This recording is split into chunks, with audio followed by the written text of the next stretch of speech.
کوئی بہت بڑا عالم ہو، اس عالم سے لوگ فتویٰ نہ پوچھ کر کسی دوسرے سے فتویٰ پوچھیں تو کیا کہا جاتا ہے کہ لا یفتیٰ مالک فی المدینہ، یعنی جب تک یہ عالم موجود ہے کسی دوسرے سے فتویٰ نہ پوچھو۔ تو امام مالک رحمہ اللہ کو یہ خوبیاں حاصل ہوئی تھیں۔ امام مالک رحمہ اللہ کے بارے میں ہم نے اختصار کے ساتھ جیسے اشارہ کیا کہ امام مالک رحمہ اللہ نے علم حاصل کرنے کے اندر اتنی محنت کی ہے، تب اللہ تبارک و تعالیٰ نے انہیں یہ مقام دیا ہے۔ وہ خود بیان فرماتے ہیں، امام ذہبی رحمہ اللہ سیر عالم النبلاء کے اندر یہ واقعہ نقل کرتے ہیں۔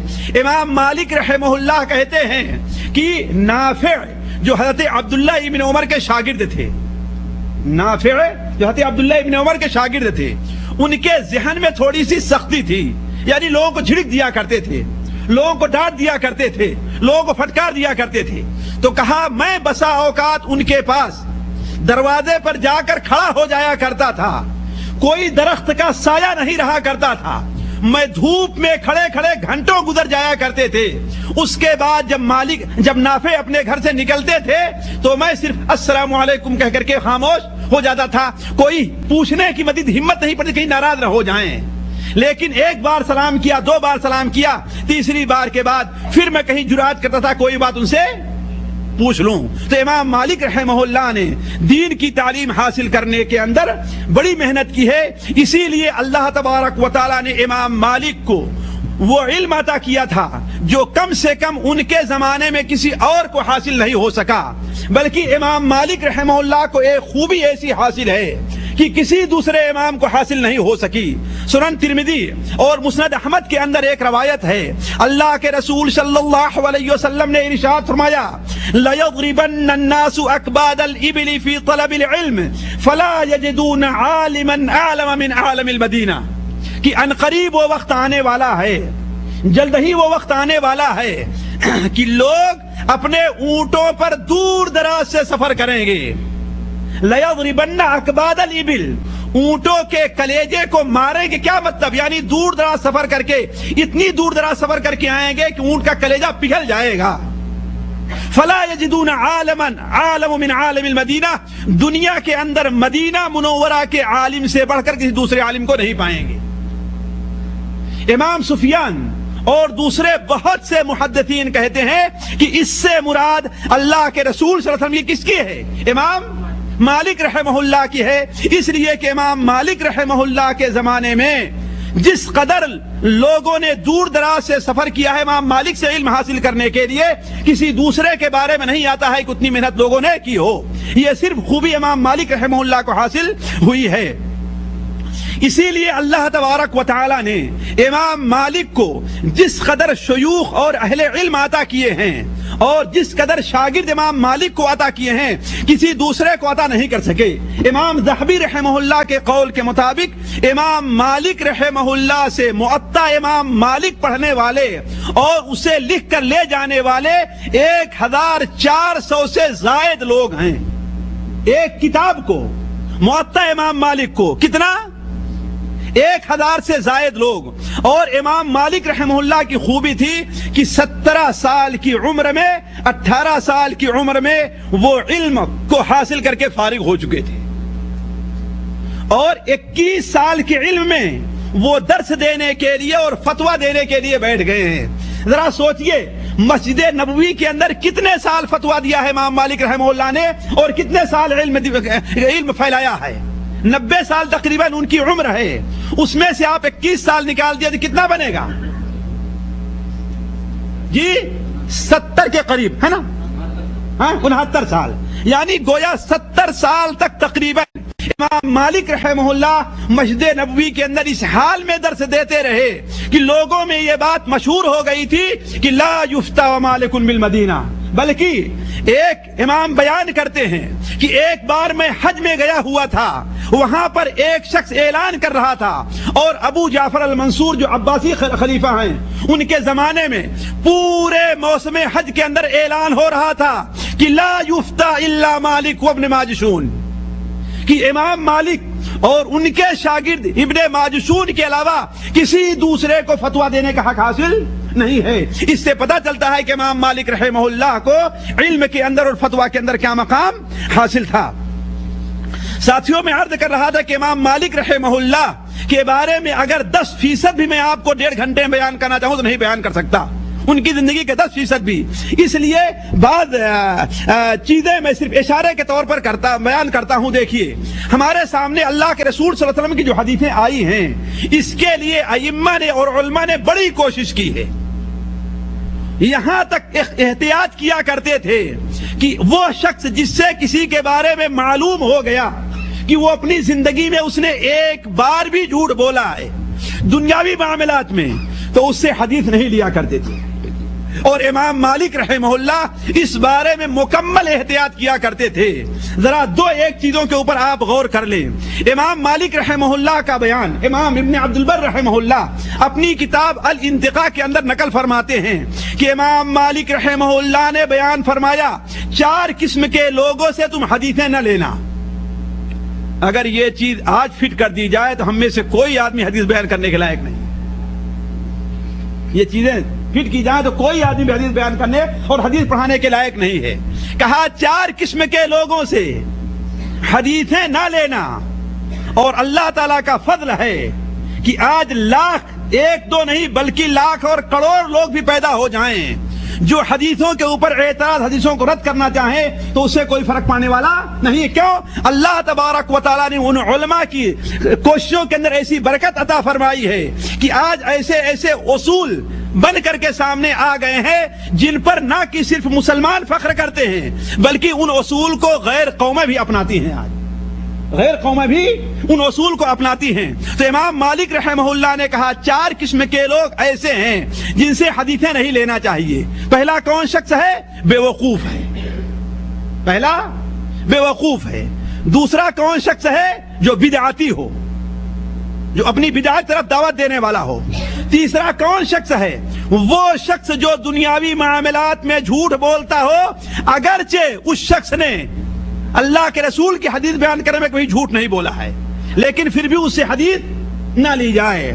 اور چوتھا وہ نیک اور صالح اور بزرگ اور مسجد میں بیٹھ کر کے اللہ اللہ اور تسبیح جپنے والا شخص ہے جو لوگوں کی جانچ پڑتال نہیں کرتا، لوگوں کے بارے میں جانچ پڑتال نہیں کرتا۔ اسی لیے آج بھی دیکھیں کہ جس قدر بدعتیں پیدا ہوتی ہیں وہ زیادہ اللہ اللہ اللہ اللہ کرنے والے لوگوں ہی کے اندر بدعتیں پیدا ہوتی ہیں۔ اسی لیے علماء اس قسم کے لوگوں سے حدیثیں نہیں لیا کرتے تھے، بلکہ امام مالک رحمہ اللہ نے ایک بارے میں بیان فرمایا کہ ایک شخص کو میں جانتا ہوں، بلکہ کتنے ایسے لوگوں کو میں جانتا ہوں مدینہ منورہ کے اندر ہیں، اگر انہیں مسلمانوں کے بیت المال کا نگراں بیان کر دیا جائے تو ایک پائی بھی اس میں سے ادھر ادھر نہیں کریں گے، لیکن میں ان سے حدیث نہیں لینا چاہتا، میں ان سے حدیث نہیں لینا چاہتا۔ کیوں؟ اس لیے کہ ان کا یہ مضمون نہیں ہے، ان کا یہ فن نہیں ہے، ان کے بارے میں کچھ نہیں کہتا کہ انہوں نے کس سے حدیث لی ہے اور کس سے حدیث نہیں لی ہے۔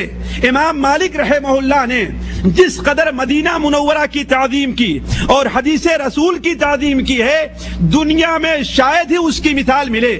مثال کے طور پر امام ذہبی رحمہ اللہ سیر اعلام النبلاء میں نقل کرتے ہیں کہ تابعین میں ایک بہت بڑے عالم عمرو بن دینار ہیں، عمرو بن دینار بہت بڑے عالم ہیں، اور مالک ابن دینار جو بہت بڑے بزرگ تھے تابعین میں، ان کے بھائی ہیں۔ امام مالک رحمہ اللہ ان کے پاس ایک بار گئے حدیث لینے کے لیے، ایک بار حدیث لینے کے لیے گئے تو وہ کھڑے ہو کر کے حدیثیں بیان کر رہے تھے۔ امام مالک رحمہ اللہ وہاں سے اٹھے اور چلے آئے کہ جو شخص حدیث رسول کی اتنی تعظیم نہیں کرتا، کھڑے ہو کر حدیث بیان کر رہا ہے، وہ اس لائق نہیں کہ اس سے حدیثیں لی جائیں۔ چنانچہ دوسرے موقع پر جب ان کی ملاقات مالک عمرو بن دینار سے ہوئی تو امام عمرو بن دینار نے کہا کہ آخر تم وہ مجلس چھوڑ کر چلے کیوں گئے، وہ مجلس چھوڑ کر کے چلے کیوں گئے؟ کہا اولاً تو آپ کی مجلس میں بیٹھنے کی جگہ نہیں تھی، اور ہم نے یہ ناپسند کیا کہ میں اللہ کے رسول صلی اللہ علیہ وسلم کے حدیث کو کھڑے ہو کر کے حاصل کروں۔ یہ تعظیم کی ہے امام مالک رحمہ اللہ حدیث رسول کی۔ بلکہ میں الشفاء لقاضی عیاض پڑھ رہا تھا، اس کے اندر ہم نے پڑھا کہ امام مالک رحمہ اللہ، دیکھیے بتا دوں، امام مالک رحمہ اللہ آخری دنوں میں انہیں سلسل بول کی بیماری ہو گئی تھی۔ سلسل بول سمجھتے ہیں نا، یعنی پیشاب رکتا نہیں ہے۔ تو وہ مسجد نبوی میں حاضر ہونا چھوڑ دیے تھے. کیوں چھوڑ دیا تھا؟ ان سے لوگوں نے پوچھا تو انہوں نے کہا کہ میں اللہ کے رسول صلی اللہ علیہ وسلم کی مسجد میں ناپاکی کی حالت میں پیر رکھنا نہیں چاہتا. ناپاکی کی حالت میں پیر رکھنا نہیں چاہتا. تو جب گھر کے اندر رہ گئے تھے اپنے، مسجد نہیں آیا کرتے تھے، تو اب اگر کوئی شخص ان کے پاس گھر میں جاتا تو اپنی لونڈی کو بھیجتے کہ جاؤ اس شخص سے پوچھ کر کے آؤ کہ وہ فتویٰ چاہتا ہے یا کہ اللہ کے رسول کی حدیثیں چاہتا ہے. فتویٰ چاہتا ہے یا اللہ کے رسول کی حدیثیں چاہتا ہے. اگر کہتا کہ فتویٰ چاہتا ہے تو عام حالات میں نکلتے اور آ کر اسے مسئلہ بتا دیتے. لیکن اگر لونڈی کہتی کہ حدیث رسول چاہتا ہے تو غسل خانے میں داخل ہوتے، اچھے طریقے سے نہاتے، نکل کر کے نیا کپڑا پہنتے، صاف ستھرا کپڑا پہنتے، خوشبو لگاتے، اور ایک کرسی رکھی جاتی، اس پر آ کر کے بیٹھ کر کے تب حدیث رسول بیان کرنا شروع کرتے. ساتھیوں، اسی لیے ہم نے کہا کہ اتنا کچھ کسی شخص کو اللہ اور اس کے دین کے لیے دینا پڑتا ہے تب اللہ تبارک و تعالی اسے یہ مقام دیتا ہے. ایک بہت بڑے عالم امام ابو حنیفہ رحمہ اللہ کے شاگرد عبداللہ ابن مبارک رحمہ اللہ وہ بیان کرتے ہیں کہ ایک بار مسجد میں میں امام مالک رحمہ اللہ کے پاس بیٹھا ہوا تھا. کیا دیکھتا ہوں کہ آپ درس دے رہے ہیں لیکن آپ کا چہرہ کبھی پیلا پڑ جا رہا ہے. ایسا محسوس ہے کہ آپ کو بڑی تکلیف ہو رہی ہے. ایسا 1-2 بار بلکہ 13-14 بار ہوا، لیکن آپ نے حدیث کا درس دینا بند نہیں کیا. درس کے بعد ہم نے پوچھا کہ امام صاحب آج کیا معاملہ تھا؟ انہوں نے کہا کہ میرا جو ہے کپڑا دیکھو. تو حضرت امام عبداللہ ابن عمارہ کہتے جب ہم نے کپڑا دیکھا تو ایک بچھو تھا جو امام مالک رحم اللہ کو رہ کر ڈنک مارتا تھا. جب ڈنک مارتا تھا اس کی چوٹ سے چہرہ بدل جایا کرتا تھا، لیکن امام مالک رحمہ اللہ نے حدیث کا درس دینا نہیں چھوڑا اور بچھو کا ڈنک مارنا برداشت کر لیا ہے. یہ تھی امام مالک رحمہ اللہ کی حدیث رسول کی تعظیم. اور مدینۃ الرسول کی تعظیم کا حال یہ تھا کہ صرف حج کرنے کے لیے مدینہ منورہ سے باہر نکلے ہیں. بس صرف حج کرنے کے لیے مدینہ منورہ سے باہر نکلے ہیں، ورنہ اس کے علاوہ کہیں مدینہ منورہ سے باہر امام مالک رحمہ اللہ نہیں نکلے کہ کہیں ایسا نہ ہو کہ میں مدینہ منورہ سے باہر نکلوں اور میری وہاں پر وفات ہو جائے. اور کہا جاتا تھا کہ امام مالک رحمہ اللہ مدینہ منورہ کی پوری آبادی میں کبھی بھی چپل پہن کر کے نہیں چلے اور نہ سواری پر بیٹھے ہیں. کیوں؟ اس وقت ظاہر بات آج کی طرح مدینہ منورہ کی پوری آبادی روڈ وغیرہ نہیں بن گئے تھے، وہی مٹی رہی ہوگی نا. تو وہ کہتے تھے کہ وہ زمین جس کے اوپر اللہ کے رسول صلی اللہ علیہ وسلم ننگے پیر چلے ہوں، میں وہاں سوار ہو کر کے چلوں، یہ مجھے زیبا نہیں دیتا. بلکہ بعد اوقات تو امام مالک رحمہ اللہ ان کی نیکیوں کو قبول فرمائے، ان کی لذتوں سے درگزر فرمائے، بسا اوقات غلو کی حد تک ہو کر جایا کرتے تھے کہ بعد ان کے تذکرہ نگاروں نے تو یہاں تک لکھا ہے کہ جو مدینہ منورہ کی حدود ہے بیماری کی حالت کے علاوہ چھوڑ کر کے کبھی بھی انہوں نے مدینہ منورہ کی حدود میں پیشاب پیخانہ تک نہیں کیا. یہ غلو یعنی زیادتی کی بات تھی، حد درجے تقوی کی بات تھی. اللہ تعالیٰ ان سے یہ قبول فرمائے.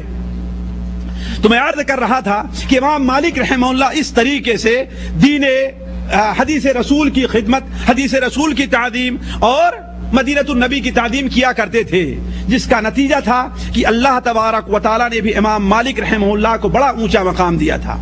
وہ اونچا مقام صرف میں 2 خواب سے آپ کے سامنے بیان کرنا چاہتا ہوں، ورنہ وہ اونچا مقام اگر علماء کے اقوال، امام شافعی نے کیا کہا جو ان کے خاص شاگرد تھے، عبداللہ ابن وہب نے کیا کہا جو خاص شاگرد تھے، لیث ابن سعد نے کیا کہا جو خاص شاگرد تھے، ابن ماجشون نے کیا کہا جو خاص شاگرد تھے، امام احمد حنبل نے کہا، امام بخاری نے کیا کہا، یہ دور کی بات ہے. بلکہ امام بخاری رحمہ اللہ کے نزدیک سب سے زیادہ صحیح حدیث کون سی ہے؟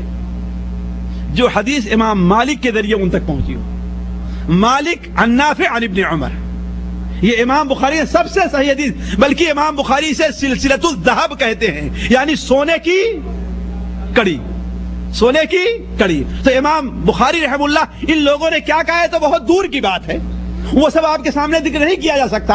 البتہ صرف 2 خواب جو ان کے بارے میں لوگوں نے دیکھا ہے وہ بیان کرنا چاہتا ہوں.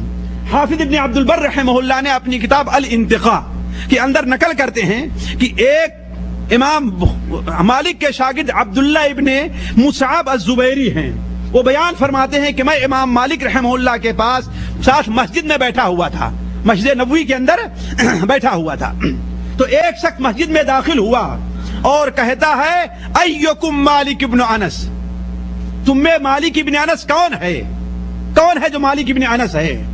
لوگوں نے کہا کہ امام مالک یہی ہیں۔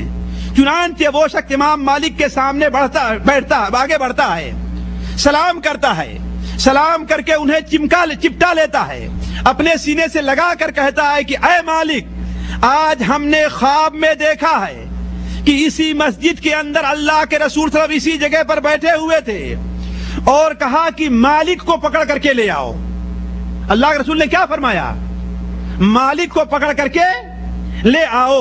چنانچہ آپ کو لایا گیا اور خوف سے آپ کے کندھے کانپ رہے تھے، تو اللہ کے رسول صلی اللہ علیہ وسلم نے ارشاد فرمایا لیس بک باس یا ابا عبداللہ، اے ابو عبداللہ، امام مالک کی کنیت کیا تھی؟ ابو عبداللہ تھی، اے ابو عبداللہ گھبراؤ نہیں، اس جگہ پر بیٹھ جاؤ۔ چنانچہ امام مالک وہاں پر بیٹھ گئے تو اللہ کے رسول صلی اللہ علیہ وسلم نے اپنا دامن کھولا اور امام مالک سے کہا اپنا دامن لو۔ آپ صلی اللہ علیہ وسلم نے مشک اور عنبر کو امام مالک کے دامن کے اندر پھیلا دیا۔ امام مالک رحمہ اللہ یہ سن کر کے رونے لگے اور فرمایا الرؤیا تسر ولا تغر او تسر ولا تغر۔ جان بوجھ کر کے یہ واقعہ میں آپ کے سامنے بیان کر رہا ہوں تاکہ ایک قاعدہ بیان کر دوں خواب کے بارے میں جو امام مالک رحمہ اللہ نے بیان فرمایا۔ کیا؟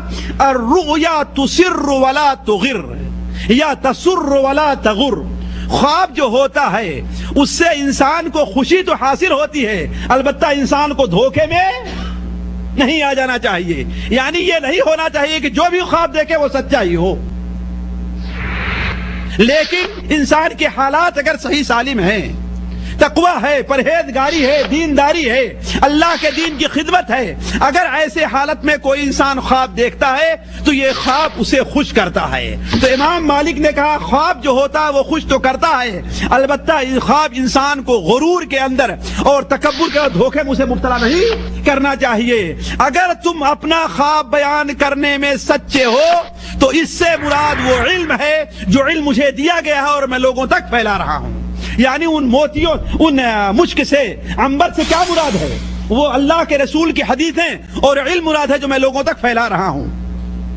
اسی طریقے سے عبدالعزیز دراوردی بیان فرماتے ہیں کہ ایک بار میں مسجد میں داخل ہوا، خواب میں ہم نے دیکھا کہ میں مسجد میں داخل ہو رہا ہوں اور اللہ کے رسول صلی اللہ علیہ وسلم کھڑے ہو کر کے خطبہ دے رہے ہیں۔ اتنے میں دیکھا کہ مالک ابن انس آگے بڑھ رہے ہیں، اسی دروازے سے جس دروازے سے اللہ کے رسول صلی اللہ علیہ وسلم داخل ہوتے تھے۔ آپ صلی اللہ علیہ وسلم نے جب دیکھا کہا اے مالک ادھر آؤ ادھر آؤ۔ جب امام مالک اللہ کے رسول کے قریب گئے تو اللہ کے رسول صلی اللہ علیہ وسلم نے اپنی اونٹھی اپنے دستے مبارک سے نکال کر کے امام مالک کے ہاتھ میں خواب کے اندر پہنا دی۔ اس کا مطلب کیا تھا؟ یعنی گویا کی مالک جو کچھ کر رہے ہیں، جو خدمت کر رہے ہیں، وہ گویا میرے دین کی تقریباً خدمت ہے جو امام مالک رحمہ اللہ کر رہے ہیں۔ ساتھیو، امام مالک رحمہ اللہ کی متعدد کتابیں اور بہت سی کتابیں ہیں، امام مالک رحمہ اللہ کی بہت سی کتابیں پائی جاتی ہیں، لیکن جو سب سے زیادہ مشہور کتاب اور سب سے زیادہ مفید کتاب ہے وہ کون سی کتاب ہے؟ موطا امام مالک ہے۔ موطا امام مالک ہے، یہ کتاب ایک جلد کے اندر پائی جاتی ہے اور اسلام کے اندر سمجھیے اور فقہی ابواب کے اوپر، یعنی طہارت ہے، نماز کا بیان ہے، طہارت کا ہے، یہ ہے، سب سے پہلی وہ کتاب ہے جو اسلام کے اندر لکھی گئی۔ اس سے پہلے کوئی کتاب لکھی نہیں گئی تھی، اس سے پہلے کوئی کتاب لکھی نہیں گئی تھی۔ امام مالک رحمہ اللہ نے کی کتاب ہے موطا امام مالک۔ اسے موطا کیوں کہتے ہیں؟ موطا کیوں کہتے ہیں؟ وطا یوطا معنی نرم کر دینا، آسان کر دینا۔ تو گویا امام مالک رحمہ اللہ نے علم کو، فقہ کو، حدیث رسول کو لوگوں کے لیے آسان کر دیا ہے۔ اس لیے اس کتاب کو کیا کہتے ہیں؟ موطا کہتے ہیں۔ اور آج دنیا کا کوئی بھی ایسا مدرسہ نہیں ہے عربی، دنیا کی کوئی ایسی چھوٹی بڑی لائبریری نہیں ہے، دنیا کا کوئی ایسا چھوٹا بڑا عالم نہیں ہے جو اس کتاب کا محتاج نہ ہو۔ واللہ جتنی مقبولیت اس کتاب کو حاصل ہوئی ہے، کس کو؟ موطا امام مالک کو، کہ ہر مذہب کے ماننے والے، ہر فرقے والے، ہر جماعت والے جس قدر اس کتاب کو مقبولیت لوگوں میں حاصل ہوئی ہے، کسی دوسری کتاب کو حاصل نہیں ہوئی ہے۔ اس کے کہیں 100-200 سال بعد جب بخاری اور مسلم وغیرہ تالیف کی گئی ہے، تب کہیں جا کر کن کتابوں کا نام ہوا ہے۔ تو موطا امام مالک ساتھیوں ایک بہت ہی مفید کتاب ہے، اس کے اندر حدیث بھی ہے، فقہ بھی ہے، اہل مدینہ کا اجماع بھی ہے، اور امام مالک رحمہ اللہ کا اجتماع بھی ہے، کا احتجاج اور ان کا قیاس بھی ہے۔ امام شافعی رحمہ اللہ جو امام مالک کے شاگرد تھے اور شاگرد خاص تھے، امام مالک رحمہ اللہ کے شاگرد خاص تھے، مکہ مکرمہ سے امام مالک کے پاس علم حاصل کرنے آئے، دوسری جگہوں سے امام مالک کے پاس علم حاصل کرنے آئے، تو امام شافعی رحمہ اللہ بیان فرماتے ہیں کہ کتاب اللہ کے بعد سب سے سچی کتاب دنیا کے اندر کون پائی جاتی ہے؟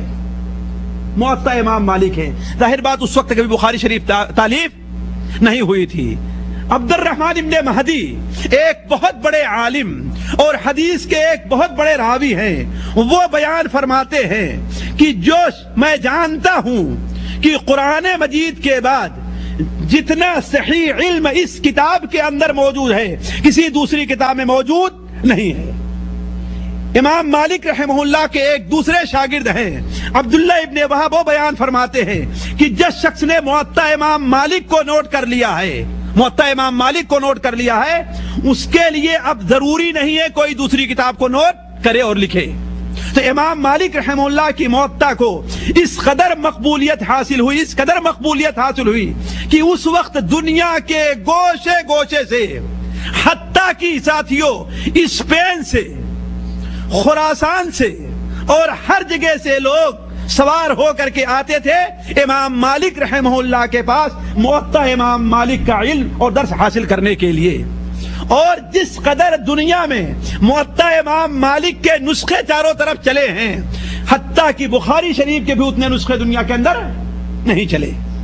خود امام ابو حنیفہ رحمہ اللہ کے شاگرد امام محمد بن حسن رحمہ اللہ 3 سال تک مدینہ منورہ میں رہ کر کے موطا امام مالک کا علم حاصل کیا ہے۔ کتنا؟ 3 سال تک مدینہ منورہ میں رہ کر کے موطا امام مالک کا علم حاصل کیا ہے۔ اور جب وہ کوفہ میں آئے ان کا خود بیان ہے کہ جب میں کوفہ میں آ کر کے جس دن موطا امام مالک کا درس دیا کرتا تھا تو میرے گھر میں بیٹھنے کی جگہ نہیں رہا کرتی تھی، میرے گھر میں بیٹھنے کی جگہ نہیں رہا کرتی تھی، اور جس دن بیٹھ کر کے میں اپنے استاد کا درس دیا کرتا تھا اس دن بڑی مشکل سے تھوڑے سے لوگ آیا کرتے تھے۔ تو ہم نے لوگوں سے کہا کہ تم لوگوں جیسا بدبخت ہم نے دنیا میں کسی کو نہیں دیکھا کہ ایک غیر شہر کے رہنے والے کی کتاب جب میں تمہیں پڑھ کر کے سناتا ہوں تو بھیڑ لگا لیتے ہو، اور جب تمہارے شہر کے کسی عالم کی بات بتاتا ہوں تو تم بھیڑ نہیں لگاتے۔ اس سے اندازہ لگائیں اور اس سے بھی اندازہ لگا لیں کہ موطا امام مالک کو جہاں پر عام لوگوں نے پڑھا ہے وہاں پر عالموں نے پڑھا ہے، حتیٰ کہ امام مالک کے بعد استادوں نے بھی موطا امام مالک کو پڑھا ہے، اور حتیٰ کہ اس وقت کے حاکم جو تھے انہوں نے موطا امام مالک کو پڑھا ہے۔ مثلا ابو جعفر المنصور اپنے وقت کا حاکم تھا، اور عرب دنیا جتنا آج ہے اس سے کہیں زیادہ دور اس کی حکومت تھی، کہیں زیادہ دور اس کی حکومت تھی۔ اس کے باوجود بھی ابو جعفر المنصور امام مالک سے آ کر کے موطا امام مالک کا درس لیا کرتا ہے۔ بلکہ ایک بار بڑا دلچسپ واقعہ پیش آیا، دیکھیں امام مالک رحمہ اللہ کی عزت نفس، امام مالک رحمہ اللہ سے ابو جعفر المنصور نے جب بغداد شہر قائم کیا، بغداد کا نام کیا تھا پہلے؟ بغداد کا نام کسی کو معلوم ہے؟ اس کا نام دارالسلام رکھا گیا تھا۔ کیا تھا اس کا نام؟ دارالسلام تھا۔ ایک بار ابو جعفر المنصور مدینہ منورہ آیا اور امام مالک کو 30,000 درہم دیا۔ کتنا؟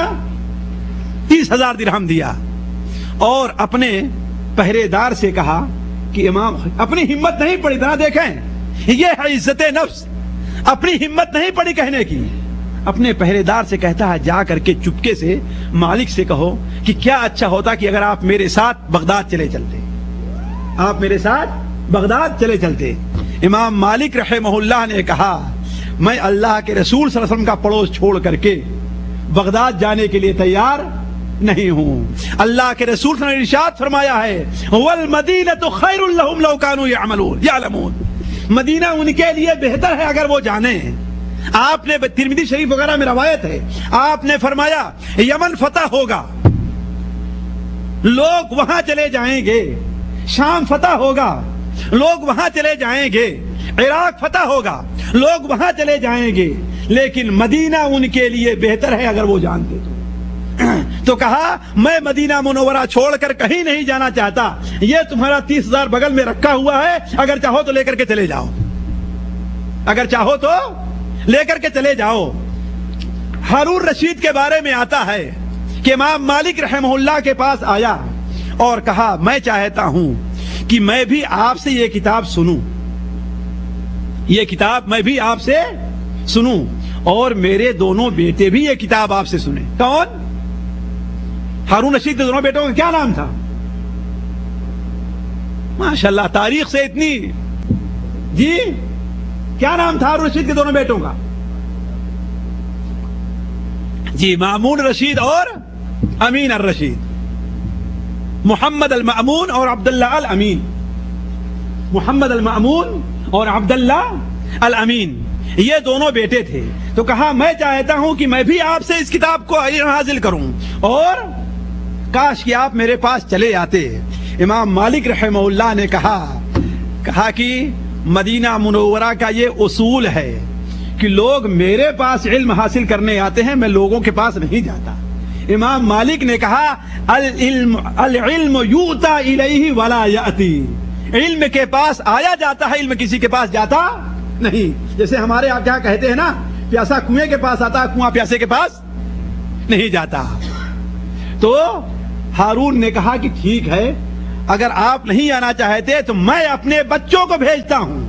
ساتھیوں اس وقت کے حکام کی، حاکموں کی بڑی خوبی تھی کہ ظالم رہے ہوں، ان کے اندر فسق پایا جاتا رہا ہو، لیکن دین کا غلبہ اور دین کی تعظیم ان کے اندر پائی جاتی تھی، دین کی تعظیم پائی جاتی تھی۔ تبھی تو امام حالی، علامہ حالی رحمہ اللہ نے کہا ہے کہ سعادت بڑی اس زمانے کی یہ تھی، سعادت بڑی اس زمانے کی یہ تھی کہ جھک جاتی گردن نصیحت پہ سب کی۔ تو امام مالک رحمہ اللہ نے کہا کہ علم کے پاس آیا جاتا ہے، علم کسی کے پاس جاتا نہیں ہے۔ چنانچہ ہارون نے کہا کہ ٹھیک ہے، میں اپنے بچوں کو آپ کے پاس بھیجنا چاہتا ہوں، میں اپنے بچوں کو آپ کے پاس بھیجنا چاہتا ہوں۔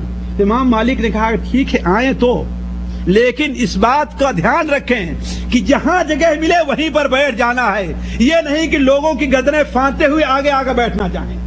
اگر آگے آنا ہے تو پہلے آئیں، اگر آگے بیٹھنا ہے تو پہلے آئیں، ورنہ جہاں جگہ مل جائے وہاں پر وہیں انہیں بیٹھ جانا ہے۔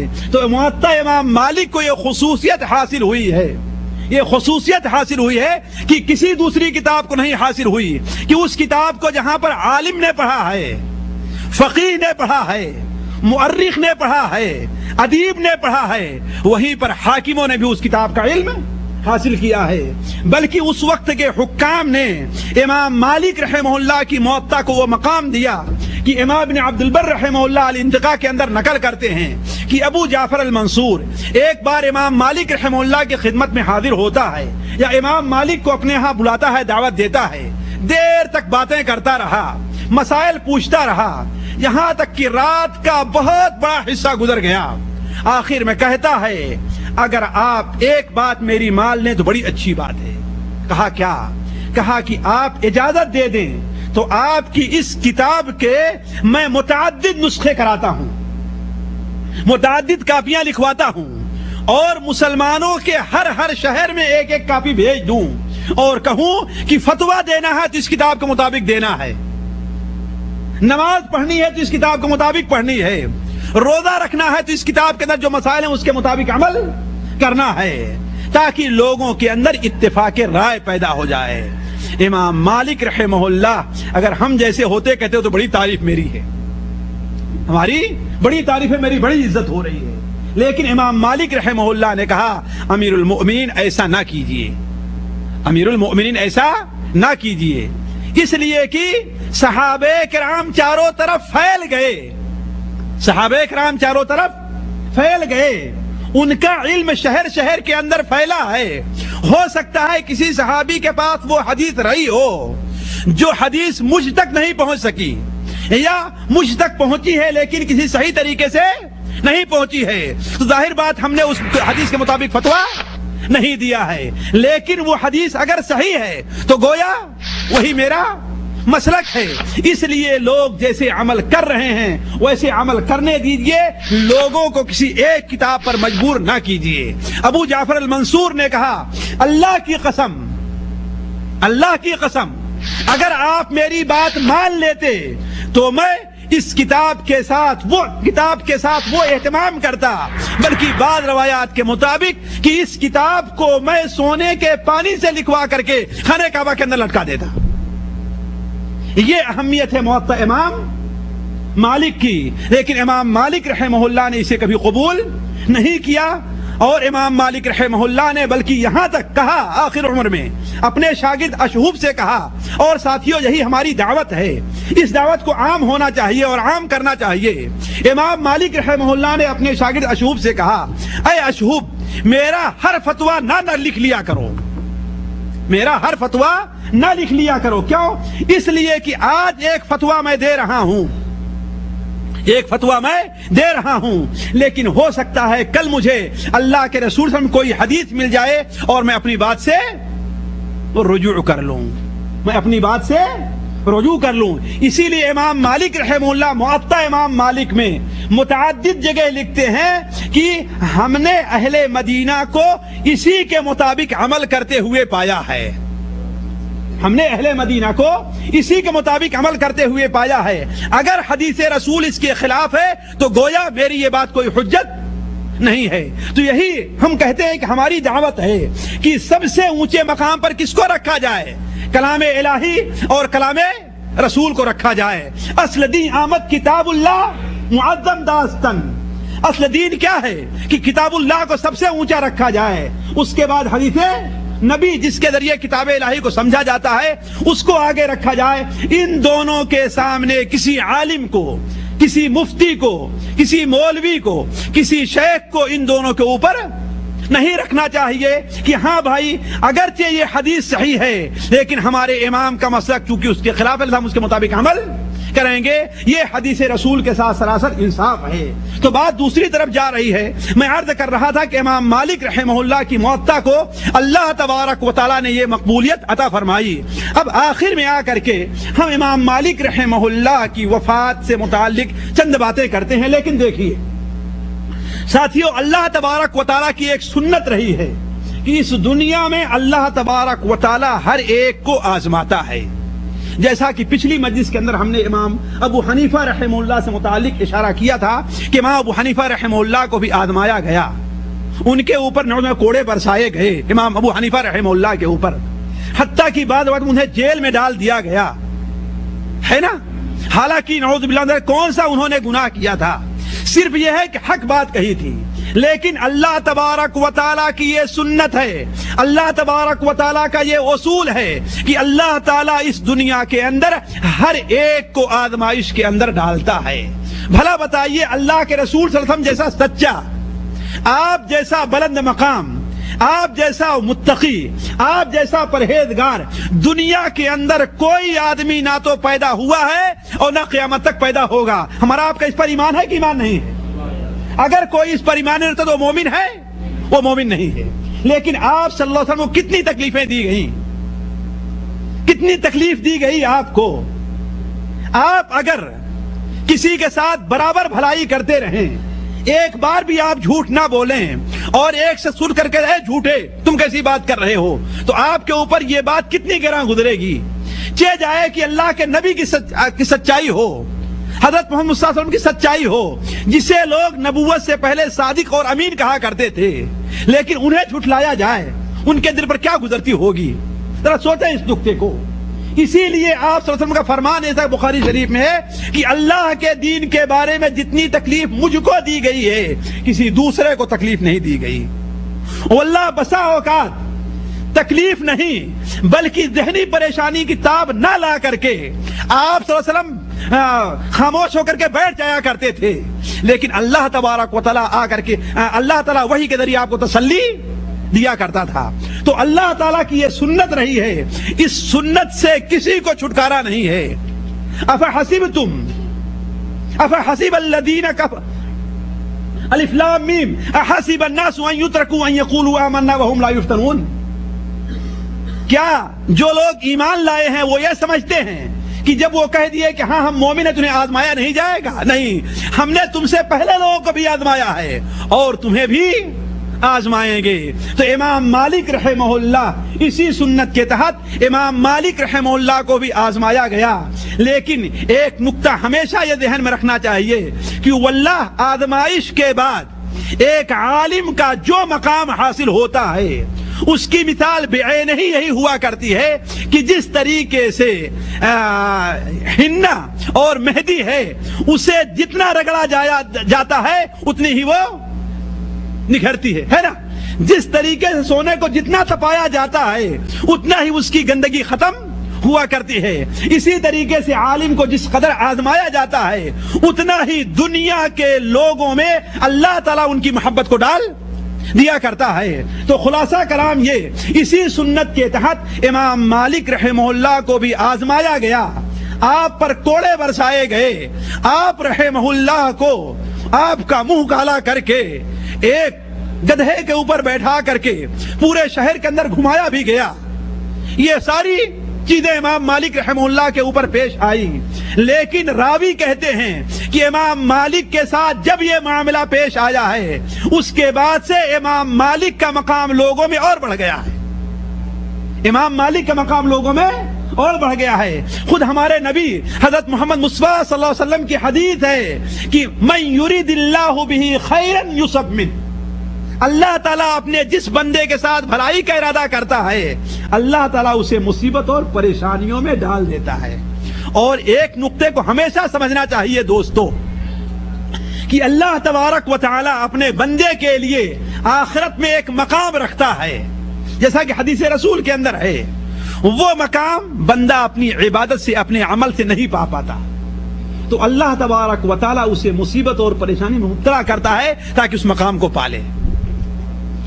میں آج سے 20-25 سال پہلے جبکہ علم بہت کم تھا اور آج بھی بہت کم ہے علم، لیکن ظاہر بات پہلے کے مقابلے میں اچھا ہے، بہت کم تھا، بڑا تعجب ہوتا تھا کہ ایک شخص ایسا ملا مجھے کہ جب سے میں نے ہوش سنبھالا ہے اس کے 20 سال پہلے سے اس نے تہجد کی نماز کبھی نہیں چھوڑی تھی، اعتکاف کرنا اس نے کبھی نہیں چھوڑا تھا، اشراق کی نماز اس نے کبھی نہیں چھوڑی تھی، چاشت کی نماز اس نے کبھی نہیں چھوڑی تھی، 2 بجے رات کے بعد سوتا ہوا اسے ہم نے کبھی نہیں دیکھا تھا، لیکن آخری عمر میں آ کر کے اسے سخت تکلیف کا سامنا کرنا پڑا۔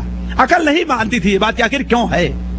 حضرت ایوب علیہ السلام اللہ کے نبی ہے، 18 سال تک انہیں مصیبتوں میں اس طریقے سے ڈال دیا اللہ تبارک تعالیٰ نے، ایسی بیماری میں مبتلا کیا کہ اپنے اور غیر تمام لوگوں نے ساتھ چھوڑ دیا، لیکن جب اللہ کے رسول کی اس حدیث کے اوپر نظر پڑی تو وہ مسئلہ حل ہو گیا کہ اللہ تعالیٰ اپنے بندے کے لیے جنت میں ایک مقام رکھتا ہے، وہ مقام بندہ اپنی عبادت سے اپنے عمل سے نہیں حاصل کر پاتا، تو اللہ تعالیٰ اسے مصیبتوں میں مبتلا کرتا ہے، جس کے ذریعے سے اس کے اوپر جب پریشانی آتی ہے اللہ کا شکر ادا کرتا ہے، اللہ کے نعمت پر، اللہ کی اس حالت پر صبر کرتا ہے، اللہ کی دی ہوئی اس حالت پر، تو اللہ تعالیٰ اس کے مقام کو بلند کر دیتا ہے۔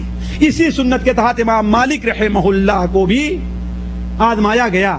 اس کی متعدد وجہ علماء نے لکھی ہے، لیکن جو سب سے معقول وجہ اور امام ذہبی رحمہ اللہ وغیرہ نے جسے قبول کیا ہے وہ یہ ہے کہ امام مالک رحمہ اللہ کے زمانے میں ایک علوی خاندان کے محمد ابن حسن ابن علی النفس الزکیہ، محمد ابن حسن ابن محمد ابن عبداللہ ابن حسن ابن علی، یعنی حضرت علی رضی اللہ عنہ کے بیٹے جو حسن تھے ان کے پڑپوتے محمد النفس الزکیہ نامی جو تھے، انہوں نے خلفائے بنو عباسیہ کے خلاف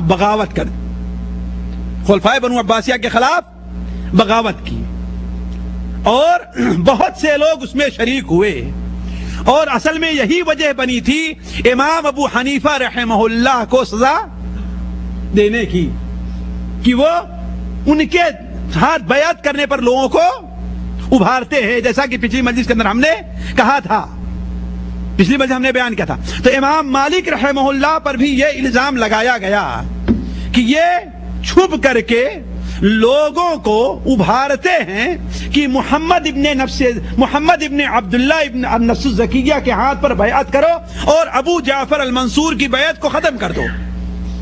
وہ کیسے؟ کہا کہ وہ ایک فتویٰ دیتے ہیں کہ اگر آدمی کو مجبور کیا جائے طلاق دینے پر، اسے زبردستی طلاق لی جائے تو وہ طلاق واقع نہیں ہوتی۔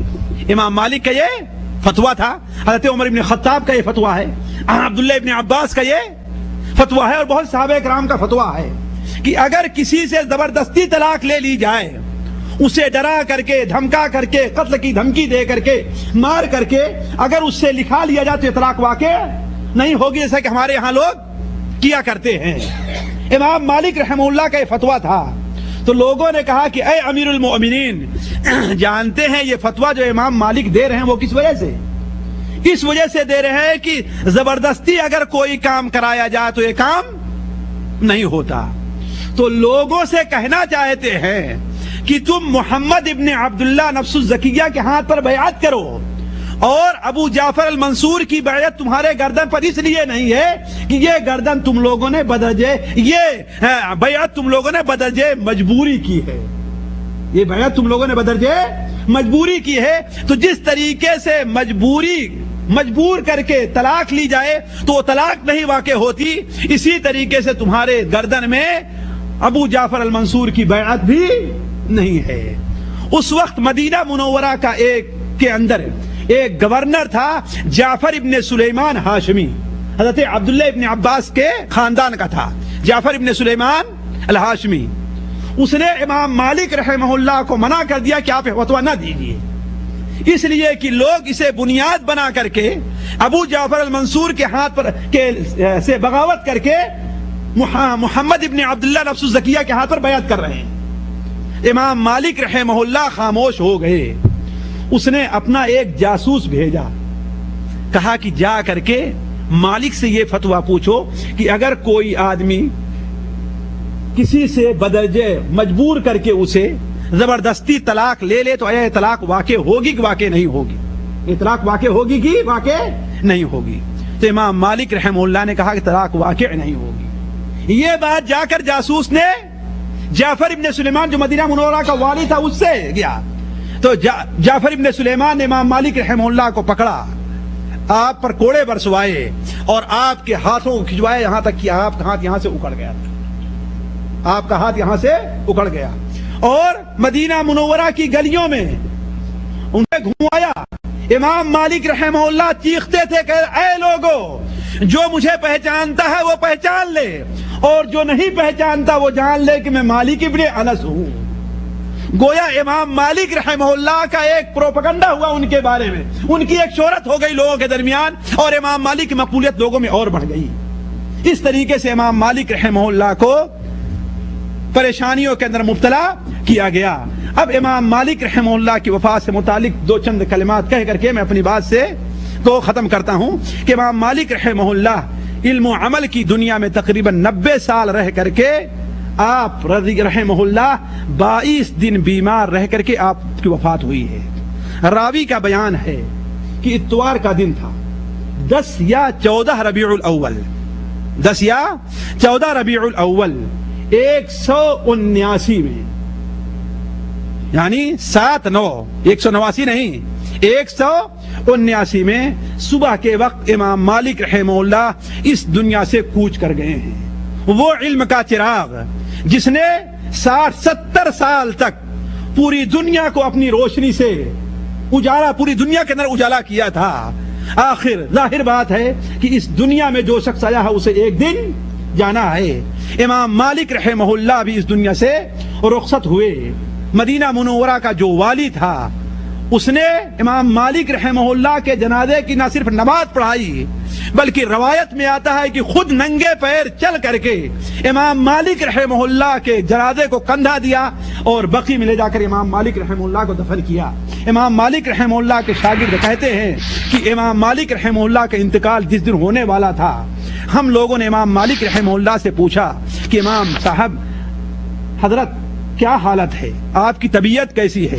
امام مالک رحمہ اللہ نے کہا کہ مجھے پتہ نہیں، البتہ ایک بات میں تم لوگوں سے کہتا ہوں کہ تم لوگ عنقریب ہی بہت جلدی اللہ تبارک و تعالی کے عفو و درگزر کا عجیب منظر دیکھو گے، یعنی اللہ تعالیٰ میرے ساتھ عفو و درگزر کا عجیب معاملہ کرے گا۔ اور ساتھیوں، ایک مومن کی یہی صفت ہونی چاہیے کہ آخری عمر میں اللہ تبارک و تعالیٰ سے حسن ظن زیادہ ہونا چاہیے۔ اب اللہ تعالیٰ کے عذاب کا خوف کم اور اللہ تعالیٰ کی رحمت کی امید زیادہ ہونی چاہیے۔ تو چونکہ آخری وقت تھا اس لیے امام مالک رحمہ اللہ نے کہا کہ عنقریب تم اللہ تبارک و تعالیٰ کے عفو و درگزر کا معاملہ عجیب دیکھو گے۔ وہ راوی کہتے ہیں کہ بس تھوڑے ہی دیر کے اندر ہوا کہ امام مالک رحمہ اللہ کی آنکھیں بند ہو گئیں اور ان کی روح پرواز کر گئی اور ہم لوگوں نے انہیں چادر اڑا دیا۔ امام شافعی رحمہ اللہ بیان فرماتے ہیں کہ میں ان دنوں مدینہ مکہ مکرمہ میں تھا، میری پھوپھی نے خواب دیکھا کہ اے بیٹے آج ہم نے یہ خواب دیکھا ہے کہ ایک شخص اعلان کر رہا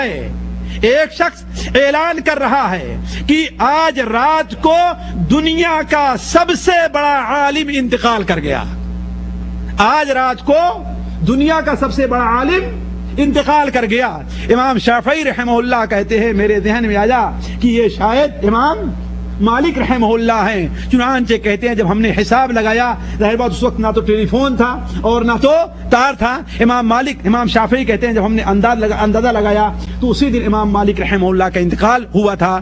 اس طریقے سے امام مالک رحمہ اللہ 90 سال کی عمر پا کر کے اور تقریباً 70 سال اس دنیا کے اندر درس و تعلیم کا سلسلہ رکھ کر کے اس دنیا سے رخصت ہو گئے۔ اللہ تبارک و تعالیٰ سے دعا ہے کہ اللہ تبارک و تعالیٰ ہمارے دل میں امام مالک رحمہ اللہ اور وہ اصول، وہ قواعد، وہ دین کی تعلیماتیں جو ہمیں دے کر کے گئے ہیں اس کی محبت ہمارے دل میں ڈال دے اور انہی کے نقش قدم پر چلنے کی توفیق عطا فرمائے۔ سبحانک اللہم و بحمدک اشہد ان لا الہ الا انت استغفرک و اتوب الیک۔